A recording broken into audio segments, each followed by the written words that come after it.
오늘 읽은 누가복음 12장 22절부터 34절 말씀 중심으로 해서 염려하지 말라라는 제목으로 우리가 함께 은혜를 나누고자 합니다. 지난 주간 제가 또 휴가를 잘 다녀왔습니다. 근데 지난 주일에 출발하려고 했더니 일기예보를 보니까 태풍이 온다고 그러고 일주일 내내 비 소식이더라고요.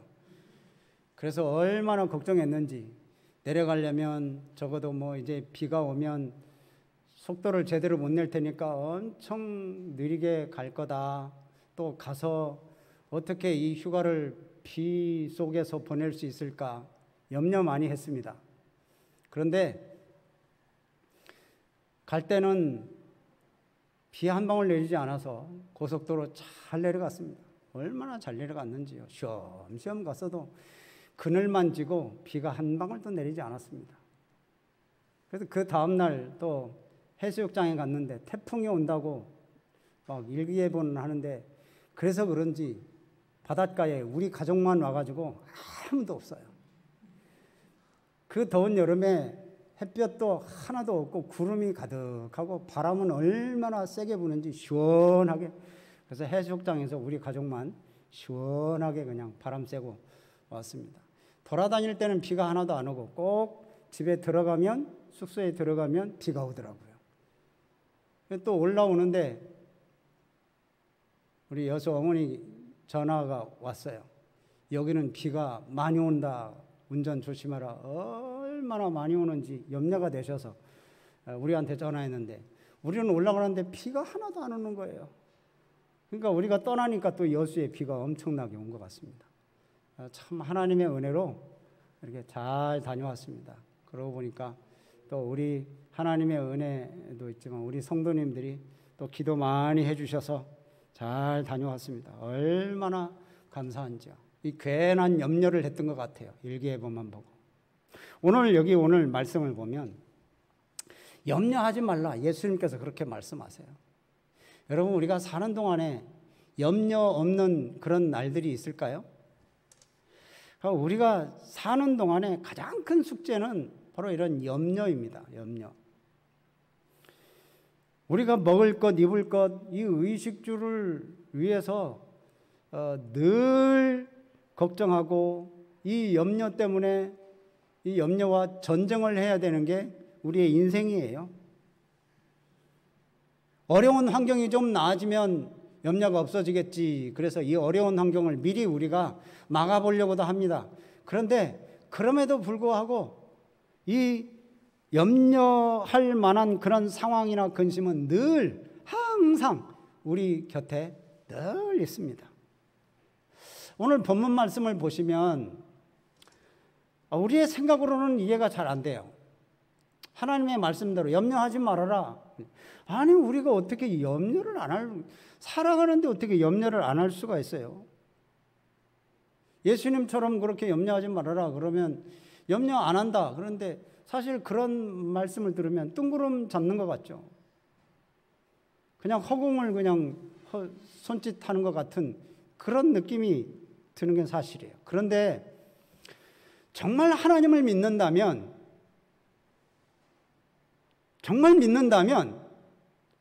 문제가 해결될 줄로 믿으시기를 바랍니다. 우리가 오늘 이 본문 말씀 우리가 살펴보기 전에 전달락을 보면 어리석은 부자 이야기가 있잖아요. 자기가 농사를 많이 져가지고 풍성해서 내가 창고를 다시 짓고 거기에 쌓아놓고 내 인생을 즐겨버리라, 그렇게 생각했던 그 어리석은 부자. 하나님께서 네 영혼을 오늘 부르면 네가 가지고 있던 게 누구 것이 되겠느냐 하면서 예수님께서 비유로 말씀을 하셨잖아요. 그러니까 자기에게만 지나친 관심을 가지고 있는 사람에게 경고를 했던 거죠. 오늘 본문 말씀을 보면 제자들은, 또 하나님의 백성들은 하나님을 신뢰해야 된다라고 하는 말씀입니다. 하나님을 믿는다면, 하나님을 의지한다면, 하나님이 살아계심을 확신한다면 세상에 일 때문에 걱정하고 염려하고 그것 때문에 마음을 조마조마할 삶이 아니다는 거예요. 그래서 조금도 염려할 필요가 없다. 하나님이 우리를 살펴주시니까 염려하지 말라라고 이렇게 말씀을 해요. 여러분, 이 말씀이 좀 허황된 것 같고 뜬구름 잡는 것 같지만, 그러나 우리가 믿음으로 이 말씀을 들으면 여러분 분명히 확신을 가지고 우리가 하나님을 의지하면서 믿음으로 승리하게 될 줄로 믿으시기를 바랍니다. 예수님은 예수님의 눈으로 볼 때 우리가 염려하는 것이 이상하게 보인 거예요. 왜 염려하지? 그래서 예수님이 볼 때는 이상하게 보여서 너무 쉽게 얘기합니다. 염려하지 말아라. 너희들 먹을 거, 입을 거, 마실 거 염려하지 말라고 아주 쉽게 얘기해요. 22절 말씀 보면 그러죠. 보면 너희 목숨을 위하여 무엇을 먹을까? 몸을 위하여 무엇을 입을까? 염려하지 마라. 여러분, 우리가 사는데 어떻게 사람이 일상생활에 필요한 것을 어떻게 이렇게 초월해서 살아갈 수 있어요? 이건 진짜 모든 것을 다 내려놓지 않는 한 먹고 입고 마시는 그런 이 문제에 있어서 인생에 수시로 부딪히는 문제인데 이것을 어떻게 내려놓을 수 있어요? 게다가 이때 당시, 예수님의 당시 이 상황은 정말 어려운 시대였습니다. 지금처럼 뭐 먹고 마시는 그런 일에 있어서 그렇게 어렵지 않은 그런 시대지만 그 당시에는 참 힘든 시대예요. 더군다나 로마 치하에 있어서 로마에게 세금 바쳐야 되지, 우리 먹을 것도 없는데 숨기면서 이렇게 먹어야 되는 그런 상황이었거든요. 근데 예수님은 그런 백성들에게 염려하지 말아라. 하나님은 필요를 채워주시는 분이니까 염려하지 말아라. 사실 믿음이 염려한다는 것은 믿음이 부족하다는 것을 반증하는 거예요. 그래서 예수님이 염려하지 말라는 것을 예를 들어서 말씀하세요. 먹는 거에 대한 것은 까마귀에 대한 비유로, 또 입는 것에 대한 것은 꽃과 또 들풀에 대해서 이렇게 얘기를 해요. 백합화 들풀에 대해서. 한번 보시면 하나님이 돌보시니까 염려하지 말라는 거예요. 첫 번째, 염려하지 말아야 할 근거, 까마귀를 예를 들어서 예수님께서 말씀을 하십니다. 까마귀를 봐라. 생각해봐라. 24절 그러죠. 까마귀를 생각해봐라. 그는 심지도 않고 거두지도 않고 골방도 없고 창구도 없다. 근데 하나님이 기르신다. 이 얘기는 뭡니까? 여러분, 까마귀는 흉조입니까? 길조입니까? 흉조라고 다들 그러죠. 까마귀를 다 싫어합니다. 이 새 중에 싫어하는 새 중에 하나가 이 까마귀예요. 근데 사람들이 그렇게 싫어하는 새도 하나님이 먹이시고 입히시고, 그가 창고도 없지만 농사도 짓지 않지만 하나님이 먹이신다는 거예요. 그러면서 여기서 하시는 24절 끝부분에 보면 너희는 새보다 얼마나 더 귀하냐? 새보다 귀한 우리들은 하나님이 더 돌보신다는 말씀입니다. 이렇게 까마귀도, 우리가 싫어하고 꺼려하는 까마귀도 돌보시는 하나님이신데 우리를 사랑하시는 하나님은 우리를 더 돌보신다는 거예요. 그러니까 염려한다고 달라지는 게 하나도 없다는 거예요. 그러면서 예수님 말씀하시죠. 누가 너희들이 염려함으로 키를 한 자나 더할 수 있느냐? 여러분, 키 한 자, 여기서는 한 규빗을 얘기하는 겁니다. 46cm. 여기서부터 여기까지. 보통 45.6cm 그런데 46cm로 보고, 이 46cm 우리가 염려한다고 키가 더 자라나겠느냐? 염려한다고 되는 게 아니다. 우리가 이 병에 걸렸을 때 염려한다고 그 병이 낫습니까? 치료를 받아야 낫는 거고, 또 우리의 힘으로는 안 될 때는 이제 의사의 힘으로 빌리고, 의사의 힘으로 안 될 때는 이제 하나님밖에 없는 거죠. 우리가 염려한다고 되는 일이에요. 염려하면 더 스트레스 받아서 더 이 병이 심각해지고, 염려한다고 키를 좀 더 늘려보려겠는데 스트레스 받아서 더 줄어들 수도 있어요. 근데 이런 거, 근데 이런 것이요, 사실 이 키를 한 자를 더 크게 한다는 이거 작은 일이 아니잖아요. 염려한다고 46cm를 키울 수 있다는 건 이건 대단한 일입니다. 10cm 키우는 것도 힘든데 이 46cm를 키우는 거 그거 뭐 염려한다고 되냐? 안 된다. 그런데 하나님 보실 때에는 이건 아무것도 아니에요. 작은 일이에요. 그래서 사실 26절 보면 그런즉 이 작은 일도 하지 못하면서 어찌 다른 일들을 염려하느냐. 왜 자기 통제 밖의 일, 내 힘으로 할 수 없는 일도 못하면서 보탬도 되지도 않는 그런 문제를 염려하느냐. 지금 예수님께서 말씀하시는 거죠. 염려는 전혀 쓸모가 없는 거예요. 우리 자녀들 뭐 염려한다고 그래서 내가 뭐 내 맘대로 뭐 다 됩니까? 하나님 앞에 맡기는 거예요. 우리가 할 수 없는 일까지 우리는 그거에 대해서 뭐 자꾸 가지고 와서 불필요한 걱정을 그냥 달고 삽니다. 통제권 밖의 일, 걱정할 일이 아니라 그건 뭐예요? 맡길 일이에요. 내가 할 수 없는 일은 하나님 앞에 맡길 일이거든요. 염려한다고 그게 해결되는 게 아니라는 거예요. 그래서 하나님 앞에 온전히 맡기라는 거예요. 두 번째 요한은 백합화입니다. 백합화, 들의 꽃입니다. 여기 27절 보면 백합화를 생각해 보라. 옷감 짜는 일도 없고 실도 만드는 일도 없다. 그런데 예수님께서 말씀하시기를 이 백합화는 솔로몬의 모든 영광으로도 입은 것이 이 꽃 하나만 훌륭하지 못하다. 이 꽃 하나만큼 그렇게 멋있지 못하다. 이 백합화를, 이 꽃을 하나님이 돌보신다면, 자, 그는 분명히 이 하나님은 제자들도 돌보신다는 거예요. 그래서 세 번째 예를 듭니다. 28절을 한번 보시기 바랍니다. 28절 보면 들풀 이야기를 합니다. 근데 이 들풀, 그 앞에 어떠한 내용이 있습니까? 오늘 있다가 내일 아궁이에 던져지는 들풀. 그러니까 오늘 있다가 내일 끝나는 거예요. 하루살이인 것 같죠? 근데 이런 중요하지도 않은 풀, 이런 들풀도 하나님께서 입히시는데 하물며 너일까 보냐. 우리가 누구예요?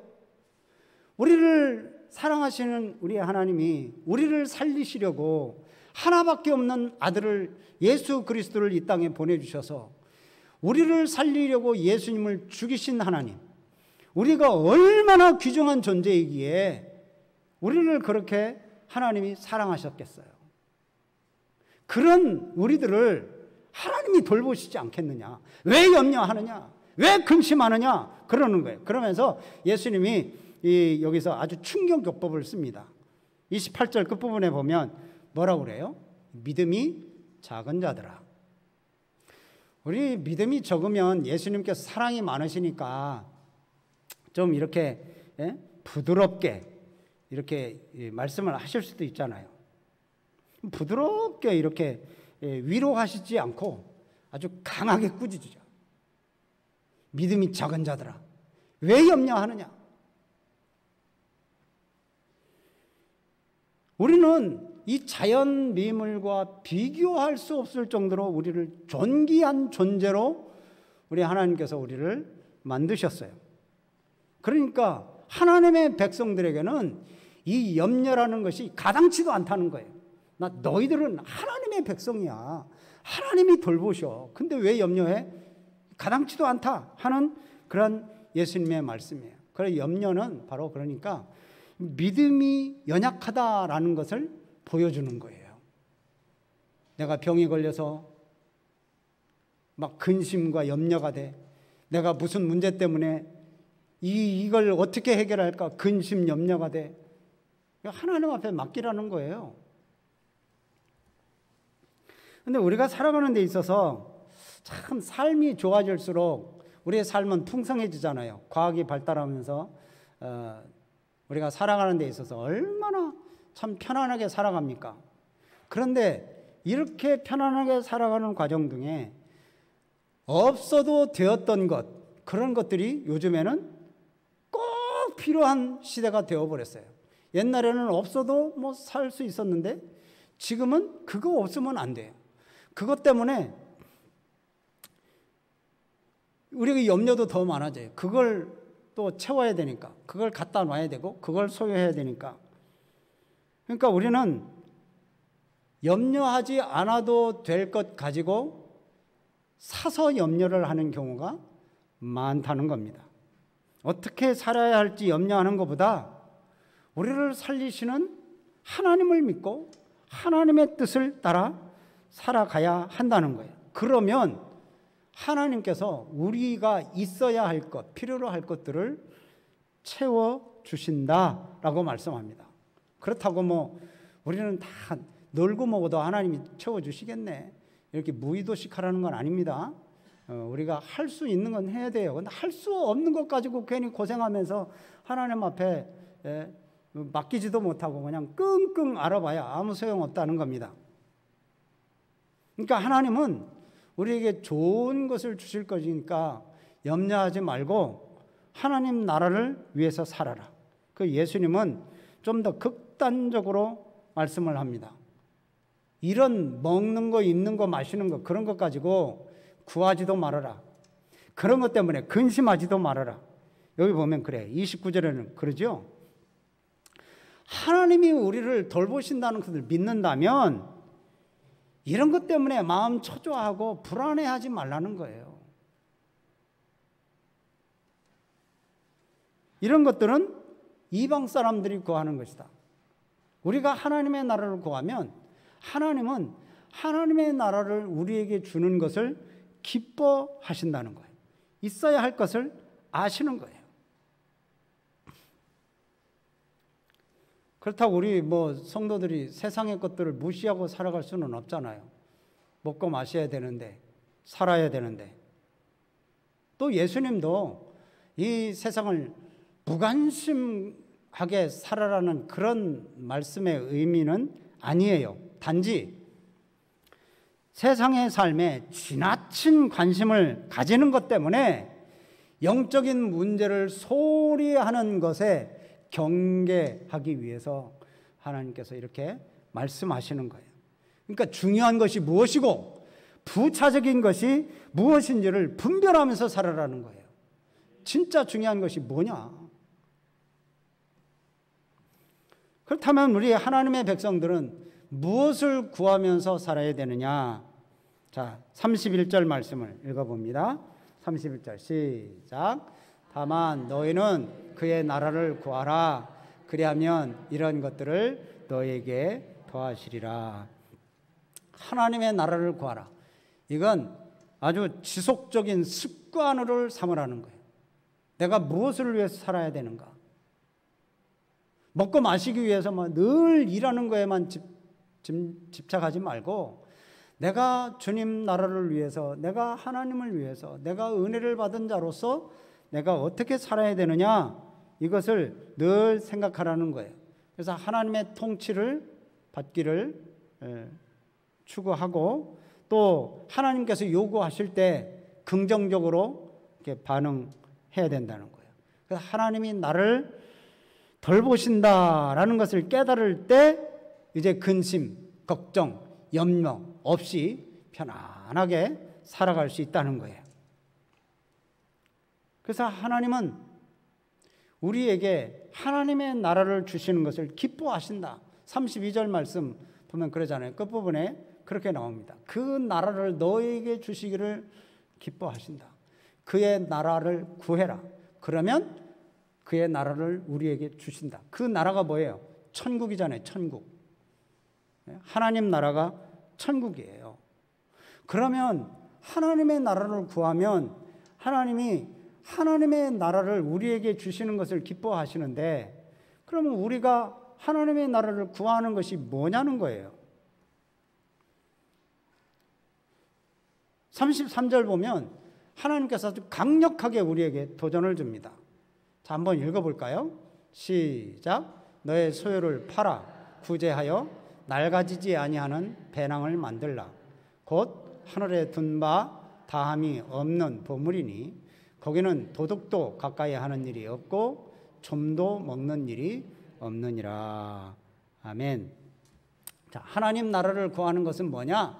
여기 보면 다른 사람을 돌보는 거예요. 내가 가지고 있는 것 중 일부를 팔아서 가난한 사람들을 도와주라는 거예요. 이게 하늘의 부활을 쌓아두는 그런 거죠. 여기 말씀대로 하면 낡아지지 않는 배낭을 만드는 거예요. 돈주머니를 만드는 거예요. 하늘에 있는 보물은 손상되지도 않고 못 쓰게 되지도 않는다는 거예요. 그게 뭐냐? 구제하는 거예요. 이웃들을 돌보는 거, 약한 자들을 돌아봐 주는 거, 가난한 자들을 도와주는 거. 이건 낡아지는 것도 아니고 파괴되는 것도 아니고 하늘의 보물이라는 거예요. 천국은 소유가 아니라 천국은 나누는 겁니다. 세상은 자꾸만 가지려고 하고 내가 소유하려고 하지만 천국은 기꺼이 나누는 거예요. 왜 예수님께서 이 제자들에게 이런 말씀을 하시겠어요? 얼마 후에 이제 예수님이 십자가에 죽으시면 제자들도 핍박을 많이 받을 거거든요. 그때 겪을 일들이 이제 뻔합니다. 순교를 당할 것이고 또 쫓겨날 것이고 그러면 가지고 있던 재산들을 다 버려야 될 거예요. 만약에 자신들의 소유에 집착한다면 하나님 나라를 위해서 온전히 헌신할 수가 없습니다. 그래서 예수님께서 제자들에게 그렇게 말씀하시는 거예요. 네 재산에 너무 집착하지 말아라. 지금 제자들에게 하시는 말씀입니다. 그래서 이 집착하면 나중에 주의 일에 헌신할 수가 없다. 그래서 결정적인 행위를 보여라. 가난한 자들에게 사랑을 베풀라. 그렇다고 뭐 우리 보고 다 팔아라는 거 아니에요. 자발적으로 지금 하라는 거예요. 자발적으로. 이 34절의 마지막 절 말씀 보면 너희 보물이 있는 곳에 너희 마음도 있으리라. 자, 여러분, 우리의 마음은 어디에 있습니까? 우리의 보물은 어디에 있습니까? 이 세상에 있습니까? 아니면 저 하나님 나라에 있습니까? 내 마음은 지금 어디에 있습니까? 세상에 있습니까? 물질에 있습니까? 아니면 하나님께 있습니까? 예수님께 있습니까? 물질은 손에 잡혔다가도 금방 빠져나가는 게 이 물질이에요. 있는 것 같아도 어떻게 보면 금방 빠져나가요. 바람처럼 사라지고 모래처럼 쥐어도 다 손가락 사이로 빠져나가는 게 물질입니다. 그런데도 불구하고 우리는 일장춘몽의 꿈을 꾸고 있습니다. 근데 천국은 꿈도 아니고 신기루도 아닙니다. 천국은 눈에 보이지 않지만 진짜 실존하는, 진짜 있는 그런 실제하는 그런 곳입니다. 그 천국을 향해서 우리의 마음을 두라는 거예요. 하나님 나라를 위해서 마음을 두라는 거예요. 세상 것 가지고 염려하고 세상에 너무 집착하면 영적인 삶을 살아갈 수가 없다는 거예요. 지금 그런 얘기를 하시는 겁니다. 염려하지 말아라. 그냥 먹고 마시고 그냥 놀고 자고 뭐 하나님이 다 채워주실 거다. 그렇게만 생각하라는 게 아닙니다. 오늘 말씀을 정리하면 제자들이 어떤 원리로 어떻게 살아가야 될지 예수님께서 말씀해 주셔요. 하나님은 우리를 이런 피조물보다도 훨씬 더 중요하게 생각하고 훨씬 더 우리를 더 돌보시는 거예요. 그래서 우리는 하나님을 신뢰하고 하나님을 의지하고 그렇게 살아갈 때 하나님께서 우리의 삶 속에 우리의 필요한 것들을 채워주실 줄로 믿으라는 겁니다. 그러니까 염려한다. 이건 하나님을 신뢰하지 못하는 거예요. 믿음이 없다는 겁니다. 염려한다는 그 자체가 여기서 예수님의 말씀대로 하면 믿음이 없다는 거예요. 믿음이 작은 자들아 라고 예수님이 책망하시잖아요. 좀 부드럽게 하실 수도 있잖아요. 아유, 사는데 힘들지 그러면서 이제 이렇게 하실 수 있는데 예수님은 아주 강하게 책망하십니다. 믿음이 작은 자들아. 자기중심적인 그런 삶을 살아간다는 거죠. 이런 삶은 하나님의 뜻을 행하는데 집중하지 못합니다. 이 제자들은 또 하나님의 백성들은 하나님의 나라를 추구하면서 또 하나님의 약속이 실현되는 그 일에 동참해야 되고 앞장서야 됩니다. 그래서 하나님의 뜻을 실행해야 되는 거예요. 그런 삶을 살아가는 자들에게 하나님께서는 복을 주시고 또 필요한 것들을 채워 주신다 하는 말씀입니다. 그러므로 우리 그리스도인들은 믿지 않는 사람들처럼 이 똑같은 문제로 인해서 염려하고 걱정하고 그렇게 살아서는 안 된다는 거예요. 염려는 비신앙적인 태도라는 말씀입니다. 그러니까 염려하지 마시기 바랍니다. 우리는 들의 백합화보다도 훨씬 더 귀중한 존재이고 우리는 공중의 새보다도 훨씬 더 귀한 존재입니다. 하나님은 우리를 너무너무 사랑하십니다. 여러분, 그래서 하나님을 믿으시고 하나님이 우리를 살리시고 하나님이 우리를 도와주시고 우리의 필요를 아시고 또 우리의 필요를 가장 좋은 것으로 채워주시는 분, 바로 그분이 하나님이심을 믿으시기를 주님의 이름으로 축복합니다. 아멘.